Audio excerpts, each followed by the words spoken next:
हाय, आदाब, सलाम, नमस्कार, सत श्री अकाल। मैं रोशन कुशवाहा और आप देख रहे हैं times of Sitamarhi. Times of Sitamarhi में आपका स्वागत है।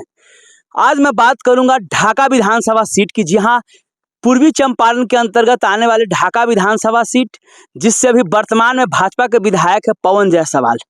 बीते 5 सालों में तो कुछ नहीं किया। आप जब चुनाव देखा है पवन जायसवाल, तो तरह तरह के पुल का, ये का, वो का उद्घाटन कर रहे हैं। और उस उद्घाटन ही नहीं कर रहे, लोगों को जता भी रहे हैं कि अगर कोई समस्या थी आप लोगों तो धरना प्रदर्शन देते। विपक्ष का काम क्या है? तो अब ये देखा है कि भैया वो भी इनको समझ में नहीं आती। ये भी पवन जायसवाल जो अभी कर रहे हैं, ये भी शायद वो नहीं करते, लेकिन उनको पता नहीं है कि इससे पहले उनको कमजोर कैंडिडेट मिला है। जो उनका विपक्षी था वो कमजोर था, फैसल रहमान, जो आरजेडी के कैंडिडेट थे। लेकिन जब से आपको पता है कि बीते दिनों, जी हाँ, सदर असदुद्दीन ओवैसी साहब पहुंचे पूर्वी चंपारण के ढाका में, और उसके बाद जब राणा रंजीत साहब को प्रत्याशी घोषित किया, तब से ही पवन जायसवाल के अंदर एक डर सा पैदा हो गया।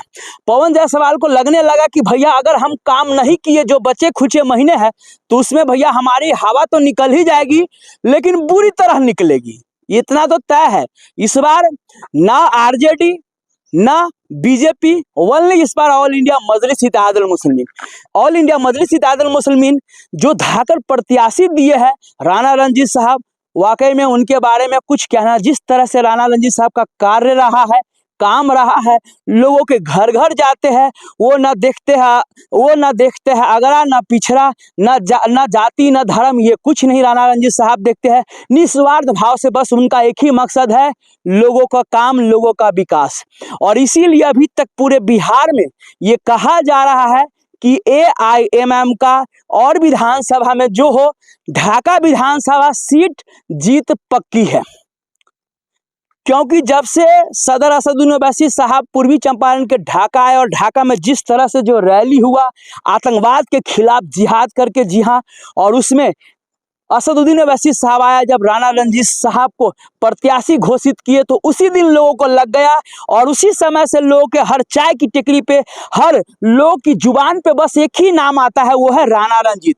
वो कह रहा है, वहां की जनता कह रहा है कि भैया वाकई में पवन जायसवाल को कोई टक्कर देने आया है, तो इस बार ऑल इंडिया मजलिस इत्तेहादुल मुस्लिमीन के कैंडिडेट है राणा रंजीत। और आप देख रहे हैं फैसल रहमान साहब कुछ भी कर रहे, वैसे ही कम बोलते हैं, लेकिन जिस तरह से पवन जायसवाल बोलते थे, ठीक उनको वैसा ही नेता सामने वाला मिला है।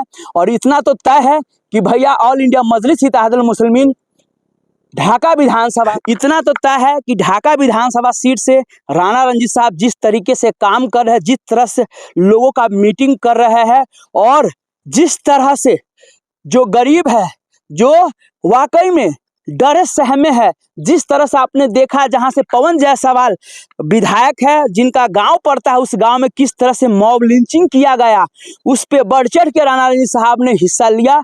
तो वहां के ढाका के लोगों को लगा कि वाकई में हमारे साथ जो जुल्म होता है, उनको अगर इंसाफ दिला सकता है तो एक इंसान है राणा रंजीत। और पवन जायसवाल अभी राणा रंजीत के डर से कह लीजिए, या एमएम का, पवन जायसवाल को एमएम का खौफ कह लीजिए, या जो कहिए, जिस तरह से अभी लगातार शिलान्यास पे शिलान्यास किए जा रहे हैं, ये साफ उनके अंदर दिख रहा है। चलिए सुनिए थोड़ा पवन जायसवाल की ही जुबान। खड़ा तो उतरे हम। देखिए, ढाका से लेके रुपहरा तक काफी जर्जर पथ था। इसके लिए लोग काफी परेशान थे, और हम लोग भी बहुत दुखी थे कि इस सड़क का निर्माण नहीं हो पा रहा है। लेकिन निर्माण नहीं होने का कारण था कि इसका टेंडर पहले 12 फीट 4 इंच का निकला था, और 12 फीट 4 इंच का सड़क इसमें चल नहीं पाता, चूंकि हेवी ट्रैफिक इस रोड पर है।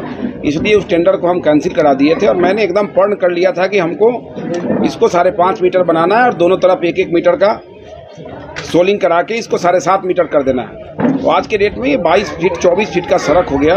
ये क्षेत्र के लिए काफ़ी उपयोगी सड़क है, क्योंकि केवल शिकारगंज को ही नहीं जोड़ता ये सड़क पूरा पकड़ी दयाल से लेके, और ये नेशनल हाईवे को, चकिया को जोड़ने वाला महत्वपूर्ण सड़क हो गया। और भारतमाला बनने के बाद इस सड़क की महत्ता और बढ़ गई है। तो हमें खुशी है कि विलम्ब तो जरूर हुआ, लेकिन इस क्षेत्र का 2 सड़क, ढाका से लेके रुपहरा और चिरैया से लेके भेलवा होते पूर्णिया, दोनों बहुत महत्वपूर्ण सड़क था, और दोनों का निर्माण काम शुरू हो गया विधिवत रूप से, और ये समय हम लोग इसको पूरा भी करेंगे। कितने दिनों में बनकर तैयार हो जाएगा? देखिए, ठेकेदार के पास तो समय 6 महीने का है, लेकिन हम लोग तो इसी 4 महीना में इसको तैयार कराने में लगे हैं कि 4 महीना में चुनाव के पहले। ये तो पीसीसी होगा या हाँ, पीसीसी भी है, कालीकरण भी है, लेकिन अच्छा सड़क का निर्माण होगा और किसी प्रकार का लगभग 8.5 करोड़ के लागत से ये सड़क का निर्माण हो रहा है। 3 किलोमीटर सड़क, 8.5 करोड़ रुपये, आप समझ सकते हैं कितना मोटा कितना चौड़ा इसको बनाना है। काफ़ी महत्वपूर्ण सड़क है और इसके लिए माननीय सांसद जी को, माननीय चिरैया विधायक जी को, हम अपनी सरकार को, सभी जनप्रतिनिधियों को और गैर जनप्रतिनिधि जिन लोगों ने भी इस काम के लिए मेहनत किया होगा, आवाज़ उठाया होगा, उन सभी लोगों को हम धन्यवाद देते हैं कि आज सभी का अरमान पूरा हो गया। ठीक है, विधायक हम हैं, जस हम ले लेंगे। खालिद साहब को भी धन्यवाद देंगे कि खालिद साहब ने भी जब जब हम लोग को ज़रूरत पड़ा मिलजुल के भी प्रयास किए और अलग से भी खालिद जी सड़क के लिए प्रयास करते थे, क्योंकि उनका इस मोहल्ले में घर भी पड़ता है। रास्ते में सबसे ज़्यादा दिक्कत उन्हीं को होता था, जब आते थे तो पानी हिल के आते थे, नहीं तो रात को आते थे। ये 12 फीट 4 इंच ही बन जाता अगर पवन जायसवाल विधायक नहीं होता तब। ये इतना चौड़ा अगर हुआ है तो इसमें सभी लोगों का सहयोग है, इसलिए सभी लोगों को धन्यवाद देते हैं। अकेला जस हम नहीं। तो आपने देखा ये पवन जायसवाल का हार साफ दिख रहा है और उनकी जुबान जो है लड़खड़ा रही है।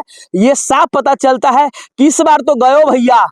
जी हाँ, जो लोग कह रहे थे कि नहीं पवन जायसवाल को कोई हराने वाला नहीं है, तो हराने वाले, जी हाँ, पवन जायसवाल को लोग कहते थे शेर है, तो पवन जायसवाल को हराने वाले 1.25 शेर राणा रणजीत सिंह आ चुके हैं।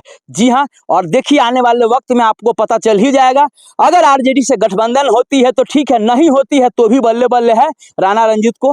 राणा रणजीत साहब जिस तरह से मेहनत कर रहे हैं, जिस तरह से ढाका की आवाम चाहती है, इतना तो तय है कि राणा रणजीत साहब की जीत पक्की है। विशेष आप लोगों को क्या लगता है, क्या वाकई में राणा रणजीत साहब पवन जायसवाल जो शेर है और राणा रणजीत साहब शाबा शेर है, क्या हराने में कामयाब होंगे? सो प्लीज आप लोग कमेंट करके जरूर बताएं। तब तक के लिए बाय बाय, टेक केयर, देखते रहिए टाइम्स ऑफ